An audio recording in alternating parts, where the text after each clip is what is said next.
Assalamualaikum warahmatullahi wabarakatuh. Bagaimana kabarnya hari ini? Mudah-mudahan dalam keadaan sehat semua ya. Bertemu lagi dengan Ibu di pembelajaran tematik. Dan tema hari ini adalah persatuan dalam perbedaan dengan subtema bekerja sama mencapai tujuan. Dan untuk hari ini kita memasuki pembelajaran kedua dan ketiga.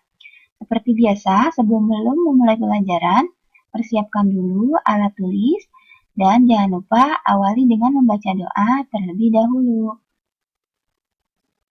Yuk kita mulai pembelajarannya. Yang pertama, kita akan belajar tentang tokoh-tokoh yang membangkitkan semangat perjuangan rakyat. Sebagaimana telah kita pelajari bahwa bangsa Indonesia memperjuangkan kemerdekaannya dengan berbagai cara. Nah, kemerdekaannya itu dapat diraih dengan persatuan dan kesatuan. Indonesia juga memiliki tokoh yang dapat menumbuhkan semangat persatuan dan kesatuan rakyat. Salah satunya adalah Jenderal Sudirman. Nah, silakan kakak baca tentang perjuangan Jenderal Sudirman yang ada di buku paket halaman 61. Di sini Ibu hanya memberikan sekilas tentang Jenderal Sudirman ini.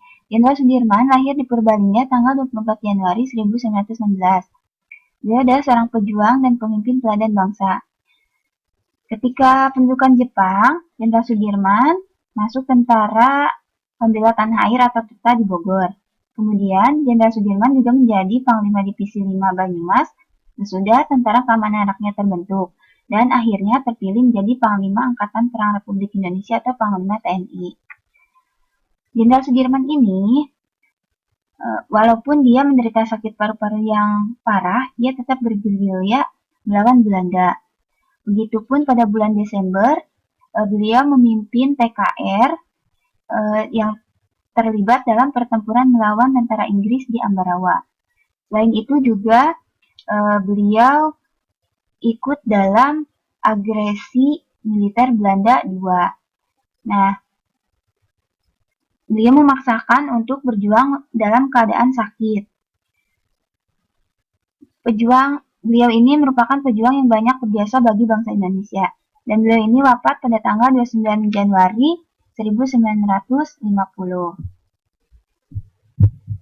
Nah, tentunya setelah kita mengetahui cerita tentang Jenderal Sudirman, banyak sekali nilai-nilai luhur yang beliau tanamkan untuk kita sebagai rakyat Indonesia.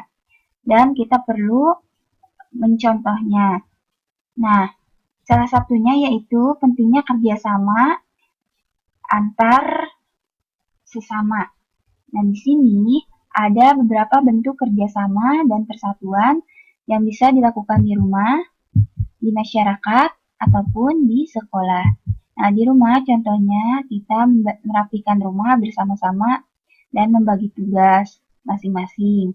Di masyarakat juga sama, kita mengerjakan kerja bakti contohnya. Dan di sekolah bisa dengan melaksanakan piket bersama.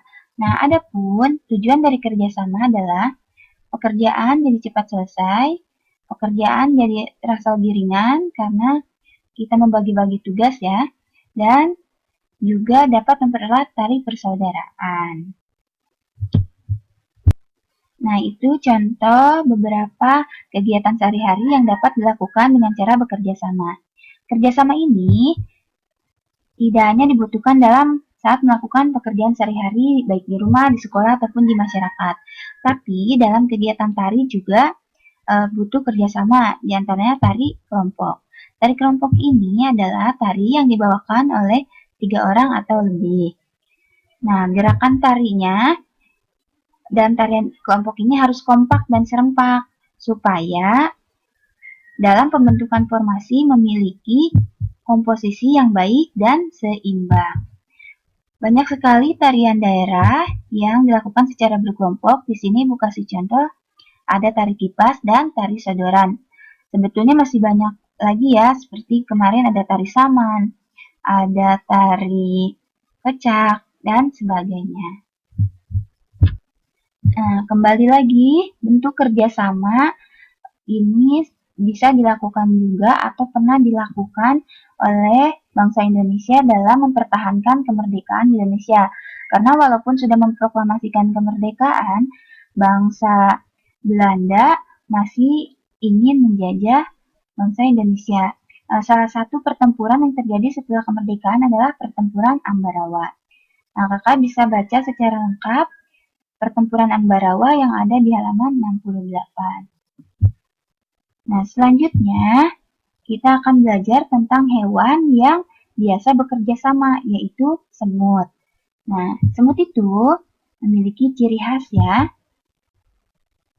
Di antaranya, biasanya dia bergotong royong kalau mencari makanan. Ya, semut ini adalah serangga yang biasa berkoloni. Nah, anggota koloninya terbagi menjadi semut pekerja, semut pejantan, dan ratu semut. Dimungkinkan juga terdapat semut penjaga. Nah, semut ini berkembang biak dengan bertelur dan mengalami metamorfosis sempurna atau melewati tahap larva dan pupa sebelum mereka menjadi dewasa. Nah, meskipun ukuran tubuh yang kecil, semut termasuk hewan yang kuat di dunia. Karena semut jantan mampu menampang beban dengan berat 50 kali lebih berat dari badannya.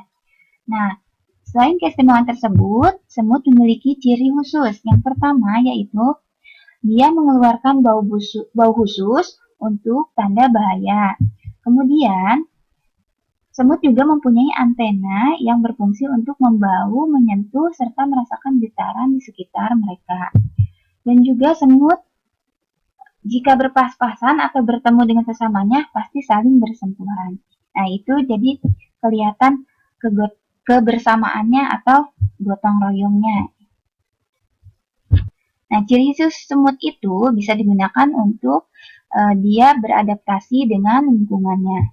Nah, selanjutnya selain semut ada beberapa hewan yang mempunyai tingkah laku untuk beradaptasi dengan lingkungannya. Apa sih adaptasi tingkah laku hewan itu? Adaptasi tingkah laku hewan yaitu penyesuaian makhluk hidup pada tingkah laku terhadap lingkungannya. Nah, adaptasi ini berguna untuk hewan supaya dapat bertahan hidup. Di sini ada contoh adaptasi tingkah laku hewan, yaitu kamuflase.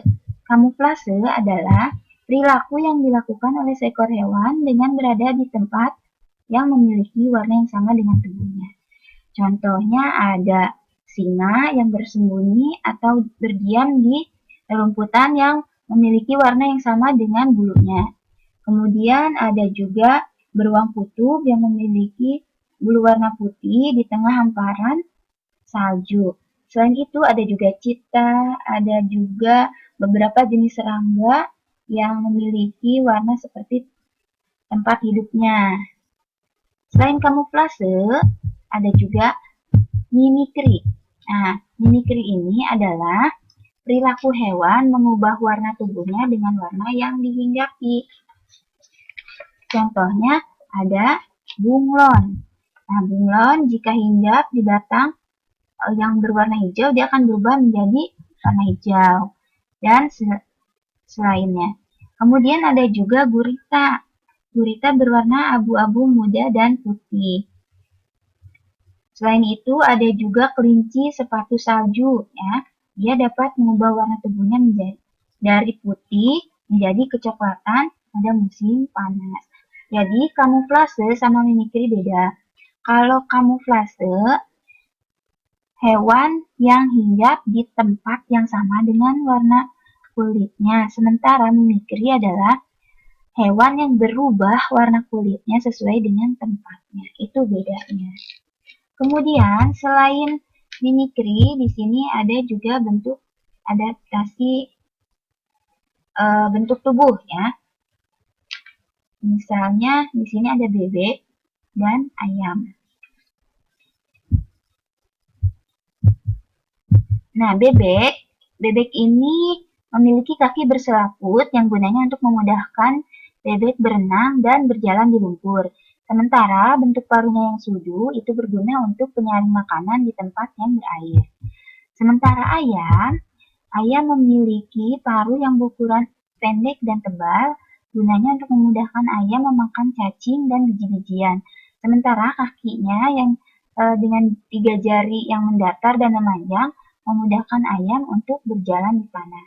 Nah, tadi ada juga perilaku hewan yang beradaptasi dengan lingkungannya, diantaranya cumi-cumi yang mengeluarkan tinta atau cairan hitam ketika ada bahaya.